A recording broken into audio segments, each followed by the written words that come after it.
ddala kubanga ye bw'azuulibwa mangu n'ajjanjabibwa awona omwana n'ataddamu kulwala yadde.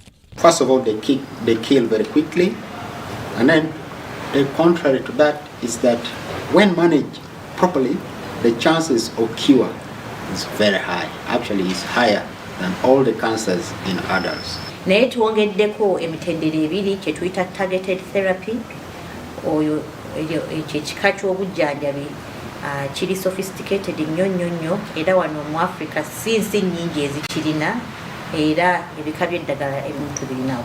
Dr. Joyce Kambugu omukugu mu kujjanjaba kookolo ku Uganda Cancer Institute yennyamidde olw'enzikiriza ezimu nti zikoze kinene obulwadde bwa kookolo okweyongera. Ab'amakanisa abagamba abantu nti omwana alina kaasi nti totawana mutwala mu ddwaliro muleke tumusabire. Kale ndowooza ekyo kizibu nnyo kubanga enzikiriza ezo ziyimiriddewo zitaddewo gaapu nnene nnyo wakati w'abaana baffe abalina kansa n'okujjanjabibwa ne bawona. Okwongera amaanyi mu kulwanyisa n'okusomesa abantu ku kirwadde kino, Uganda etegese olukuŋŋaana ttabamawanga nga lwakubaawo okuva nga 16 okutuuka 18 omwezi guno ogwokusatu wansi w'omulamwa ogw'okugatta amagezi okumalawo kookolo mu Afirika. Nze Andrew Sebbira ne Richard Katamba mu Kampala. Yonga tubitadde wabbali yo kkooti enkulu ewozesa emisango ejenga sinateego by'okusaba kwa munnamateeka Hassan Male Mabirizi kwe yateeka mu kkooti ng'ayagala esazeemu ekibonerezo ekyamuweebwa omulamuzi Musa Sekaana ekyokusibwa emyezi 18 olw'okuvoola omulamuzi wamu ne kkooti. Kaakati omulamuzi Boniface Wamala bw'abadde abw'ensala ye ategeezezza nti okusaba kwa Mabirizi kwabikibwako ebintu ebyenjawulo ensonga n'omusango guno gwali gwasalwa dda mu kkooti ejulirwamu. Ng'ennaku z'omwezi 15 omwezi ogwokubiri omwaka guno, omulamuzi Musa Sekaana yayisa ekiragiro eky'okukwata munnamateeka Hassan Male Mabirizi ateekebwe mu nkomyo oluvannyuma lw'okunyoomoola ebiragiro bya kkooti ng'aweebula ekitiibwa ky'omulamuzi. Oluvannyuma lw'okugombwamu obwala, Mabirizi yakamala mu nkomyo ennaku 2 wabula ng'ono yaddukira mu kkooti ejulirwamu okuwakanya ensala y'omulamuzi Christopher Madrama. Wadde nga guli gutyo, munnamateeka w'oludda oluwaabi Hilary Nathan Ebira yawakanya okusaba kuno bwe yategeeza nga bwe kwakolebwa mu bukyamu nga n'ensonga ezaategeezebwa kkooti zaabikibwa ensonga endala. Is intended to continue political harassing me, being in prison without a hearing. Every time I appear, they get something to talk about and then somehow I go back. Oluvannyuma lw'omulamuzi Boniface Wamala okwekenneenya ensonga okuva ku njuyi zombi, agobye okusaba kwa Mabirizi n'amulagira okusasula. Submitted that this application is an abuse of the court process. I've taken note of the fact that this application has been overtaken by events. It seeks for a stay of an order that has been already implemented and which a higher court has refused to stay. In the premises, I find that this application has been overtaken by events.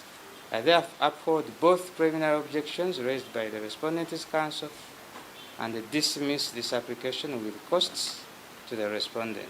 Omulamuzi Boniface Wamala akalambidde okukkiriza okusaba kwa Mabirizi okw'okusazaamu ekibonerezo ekyamuweebwa omulamuzi Musa Sekaana ekyokusibibwa emyezi 18 bw'ategeezezza nti okusaba kuno kwabikibwa ensonga endala so nga ne Mabirizi yali yakwatibwa dda. Stay of an order cannot be said to be analogous to releasing the applicant where the order has already been enforced. The option that was available to the applicant was to amend the notice of motion to introduce a new ground, which he didn't. I'm therefore not in agreement with the applicant's submission. Oluvannyuma lw'ensalawo y'omulamuzi Boniface Wamala, Mabirizi ategeezezza nga bw'agenda okujulira ku nsonga eno. Challenge that application through an appeal, because I have a right of appeal. 2, through a reference to the East African Court of Justice for the decision for being in contravention of Article 6(2), 6D, and 7(2) of the East African Community Treaty. Munnamateeka Hassan Male Mabirizi yagombwamu obwala abakuumaddembe ng'ennaku z'omwezi 21 omwezi ogwokubiri omwaka guno ku ssettendekero w'ekyambogo oluvannyuma lw'okuyisa olugayo mu biragiro bya kkooti ssaako n'okuvoola omulamuzi Musa Sekaana nga kati yakamala ennaku 2 mu nkomyo ekitalya. Ze Natongo Rebecca Nina Mamonde Deborah abakusakidde bino.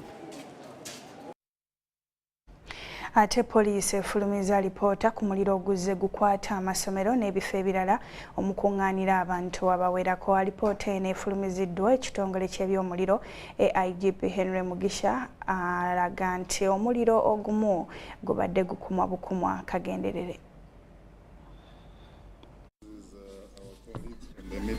Oluvannyuma lw'okuggulawo kw'amasomero agaali gamaze emyaka kumpi 2 nga maggale, agamu gatandise n'okukwata omuliro ogubookeza era ng'ebintu nkumu bitokomose ng'awamu n'okufiirwa obulamu kubaddewo. The majority of these fire outbreaks have occurred in the privately owned boarding schools, except for 2 government schools, mainly Makerere College School and Kabalega SS. Alipoota ya poliisi efulumiziddwa ku muliro oguzze gukwata mu masomero so n'ebifo ebimu eraga nti okuva amasomero gaggyibwa ku muggalo 18 gakutte omuliro, abantu 7 ne bafiirwa obulamu bwabwe era ng'ebitundu 75 ku buli 100 ga mu Kampala. More than 75% of those incidents have occurred when learners were out of the dormitories.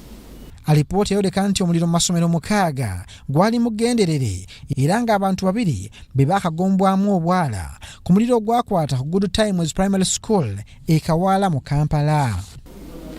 6 have been established as a result of suspected arson, deliberate burning. Mugisa agamba nti buli kifo kyalibadde kirina ebyokwerinda ebinyuggumivu. In terms by first having a secure perimeter fence, have in place adequate security provided by persons, from a competent security firm. Ab'ekitongole ekizikiza omuliro bawadde bannannyini masomero amagezi okuteekawo obukiiko obw'ebyokwerinda mu masomero nga buliko n'abayizi kibayambeko okwenyweza. An emergency management plan that in event of an intruder, how do we go about this? How do we trigger response to manage? In event of a fire outbreak, how do we handle this? Embeera y'obudde nayo enokoddwayo ng'eyinza okuvaako okukwata omuliro. Dry condition which all of us have been experiencing, and also owing to the winter conditions that have been prevailing. As you do know, a combination of the 3 work closely to make the vulnerability of certain facilities to fire. Okulawuna okwetooloola mu masomero bumi ku binokoddwayo okuyambako okunyweza ebyokwerinda, wabula ng'okusingira ddala birabise ng'ebimu biyinza kukola mu kibuga nga bwe gutuuka mu byalo kiyinza okubeera ekizibu. Nze Lwama Abdul Nasir. Kakati ye minisita omubeezi w'ebyamatendekero aga waggulu Dr. Jesse Muyingo alabudde abazadde okukomya okwekwasa obusonga obutaliimu n'okuboola emirimu egyandibayambyeko okufuna mu ssente okuweerera abaana baabwe masomero. Muyingo agamba nti gavumenti nayo yabakwasizaako bwe yatandikawo puroguramu za gavumenti nga bonna basome mu masomero, n'olwekyo bandibadde bafuna ensimbi at least ezigulira abaana ebyetaago. Kulingana na Mheshimiwa Dr. Muyingo, serikali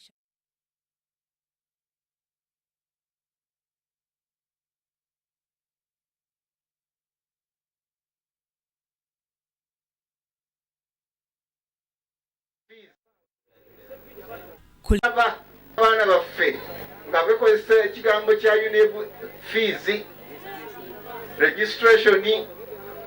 Ekyo njagala mukitegeere nti zo gavumenti ssente yazisasudde za UNEB mu government schools.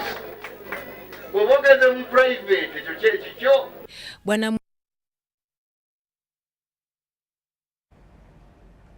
Weewaawo ate ekitongole eky'obwannakyewa ekibudaabuda n'okulabirira abantu abalina akawuka ka mukenenya ekya National Forum of People Living with AIDS in Uganda wamu ne Aga Khan Foundation badduukiridde abantu abalina akawuka n'ebintu ebikozesebwa mu bulamu obwa bulijjo okuli emmere, obugaali, gambuutusi n'ebirala bibayambeko mu bulamu bwabwe. Ebyobulamu kyetaago buli muntu kyetaaga era buli omu kyandisaanye okufuna empeereza ennungi. Wabula enfunda nnyingi abantu abafuna endwadde ez'enjawulo bayita mu kusomozebwa kunene olw'embeera gye babeera bawangaaliramu omuli okusosolebwa, okuboolebwa, oluusi okwennyalwa n'ebirala. Abantu bangi abatatutegeera batusosola olinakulaba bulabe bayatulabi okusama ku ddwaliro natandika okusongamu olwi oluusi nga naye mwennyini wabadde naye mu bulayini kyokka mwaddayo eri abagamba bintu bibala nti nnyo namuyiseeko ng'ali wano na wano. Na bweguto bwe guli ku bantu abawangala n'akawuka akaleeta mukenenya anti basosolwa mu kunoonya emirimu ne bakaluubirirwa okubeezaawo obulamu. That we are getting this from our friends and they have come to stand with us. Because we know we have to take medicine every day. And if you take medicine on an empty stomach, it hurts you, but it can kill you. Ebitongole by'obunnakyewa amakampuni n'abazira kisawano bwe baviirayo okubajuna era ku mulundi guno ekitongole kya Nafofano kibudabudde abalina akawuka akalwaza mukenenya ne kya Aga Khan Foundation baddukiridde abantu bano n'ebintu okuli ensawo z'obuwunga, eggaali, gambutusi, ensawo n'ebirala. Tambuza bigere naye nga tulina okubatuusaako obugabizi bw'eddagala n'obugabizi obulala kuba balina okufuna ebyokulya eddagala tebalina libira nga tewali kyakulya. Aga Khan Foundation ng'ekulembeddwamu akulira pulogulaamu zaayo Olga Daffin beeyamye okuyamba abantu abalina mukenenya abali mu 2,000. Bamu ku abo abantu abalina akawuka k'obulwadde obwa mukenenya nti osangibwa nti baali tebasobola kufuna ddagala lyabwe, baali tebalina mmere ebasapootinga kukumira ddagala ne babeera nga bad hearinga bulungi. Abasinga baali beekyaye kubanga balinanga psychosocial groups we bagenda ku ddwaliro ne boogeragana ne beegumyangana ng'Abannayuganda, naye we twagenda mu restrictions za lockdown ebyo byonna ne bikola ki ne bivaawo ne tulaba nti abantu beekyawa ne tulaba nti akawuka ka mukenenya kaayongera okweyongera waggulu kubanga abantu baali tebasobola kufuna condoms oba obupiira obw'okwegatta. Akulira ekitongole kya Nafofano Stella Kentusi agamba abalwadde ba mukenenya baakosebwa nnyo mu kiseera kya COVID-19 nga bangi ku balwadde bano baasanga akaseera akazibu okufuna endya ennungi. COVID yajja neyonoona embeera z'abantu bonna nate bwe yatuuka kwabo bannakawuka ka mukenenya ate bo baafuna effects ate ez'enjawulo. Beetaaga emmere basobole okumira eddagala, balina okufuna obujjanjabi, balina okugenda bafune eddagala lyabwe, beetaaga okubudaabuda kasolingi naye nga tebanaabwe batuuka mu malwaliro oba banaabwe tebanaabwe baba batuukako. Nze Ivan Juko ne Flower Sempa wane Mengo. Weewaawo tuwummulamu nkomoona ekitundu ekyokubiri oluvannyuma lw'obubaka buno toseguka.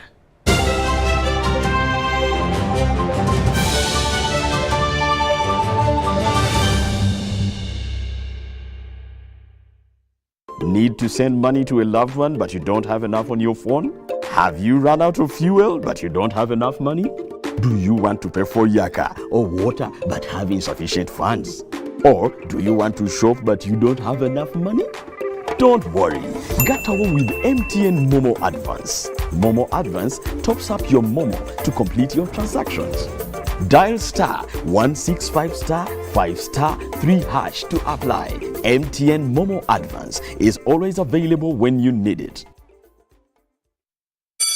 It's time to teach. Schools are open. In these days of COVID-19, teachers are not only giving knowledge, but protecting themselves and their students from the virus. As a teacher, you must ensure that students follow the set SOPs of always maintaining a distance of 2 meters from others in classrooms, dormitories, entertainment halls, school vans and playgrounds, wearing a washed and clean mask every day that covers their mouths and noses, and regularly washing their hands with soap and water. In addition to that, you must counsel students about stigma related to COVID-19 and discourage them from violence. Any violence against students from classmates, teachers or parents should be reported immediately to a school administrator or senior woman or man teacher for correction and further guidance. Ensuring everyone's safety is key, so make sure students are out of class by the official closing time. Let's share knowledge, not COVID-19. This message is supported by the Ministry of Health, Ministry of Education and Sports, and UNICEF. Stay safe. Get connected today with the My Airtel 4G smartphone and enjoy free data for 1 whole year worth 86,500 Uganda shillings. That's free 2 GB for the first month and free 1 GB for the next 11 months at only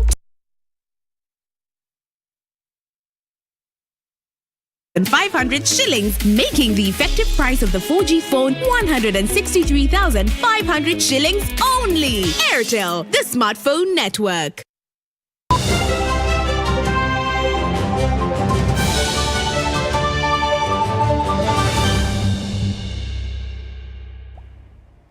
Weewaawo webali kuba ng'okyatambula naffe wano ku UBC TV katolekere ebyemizannyo era nga nja kutandika ne kampuni ya Crown Beverages Limited ekola soda wa Pepsi enkya ya leero etongoza campaign ey'omwaka guno ey'okuwagira omupiira gw'ekikopo kya Bulaaya era nga yakumala emyezi 3. Kampuni eno ez'ekikola okuva mu mwaka gwa 2015 naye ng'ekyenjawulo ku mulundi guno Munnayuganda Dennis Masinde Onyango naye ateereddwamu.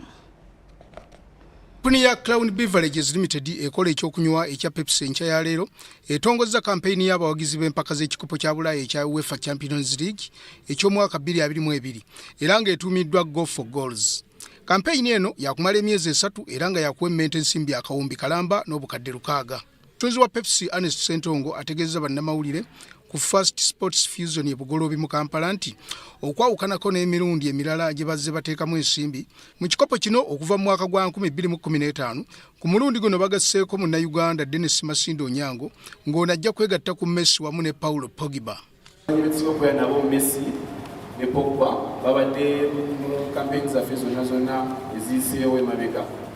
Ne guno omwaka tusazeewo twongeremu omuzannyi waffe Dennis Onyango. Dennis Onyango ekinyusiza ku campaign eno kyakulaga bavubuka kiyinza obeera n'ekirooto kyo n'okigoba n'okiteekamu amaanyi ate n'okituukiriza. Entonga ategeezza nga Bannayuganda bwe bagenda okwewangulira ebirabo omuli TV, t-shirt, enkofiira, soda akolebwa Crown Beverages n'ebirala nga kye balina okukola kunyiikira kunywa soda wa kampuni eyo.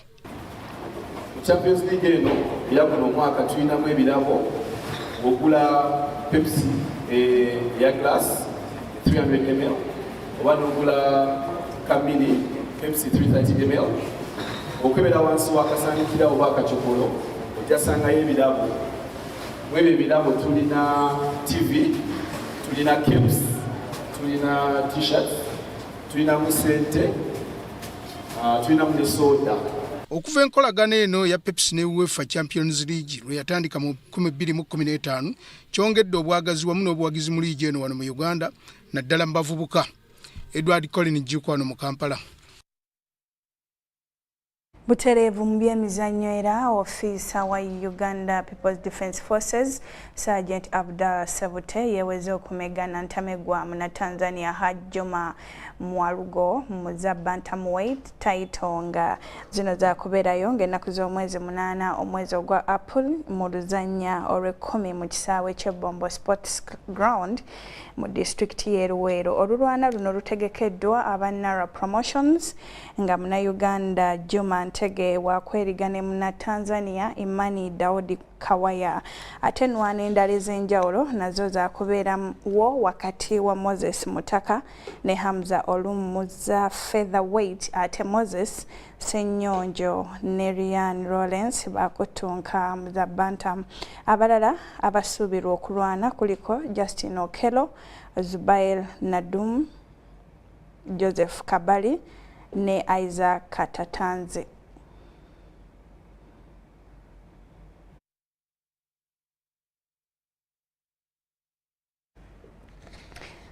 Ebyo nno bye tusobodde okutuusaako olunaku olwaleero. Lindirira ku ssaawa 2 ne ssaawa 4 amawulire mu Lungereza. Nze Marion Nakitene atakuumira mpeera ku nkuumire.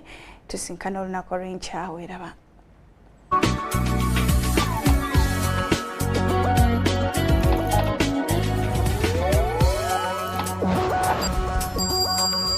Need to send money to a loved one but you don't have enough on your phone? Have you run out of fuel but you don't have enough money? Do you want to pay for yaka or water but have insufficient funds? Or do you want to shop but you don't have enough money? Don't worry, get away with MTN Momo Advance. Momo Advance tops up your Momo to complete your transactions. Dial *165*5*3# to apply. MTN Momo Advance is always available when you need it. It's time to teach.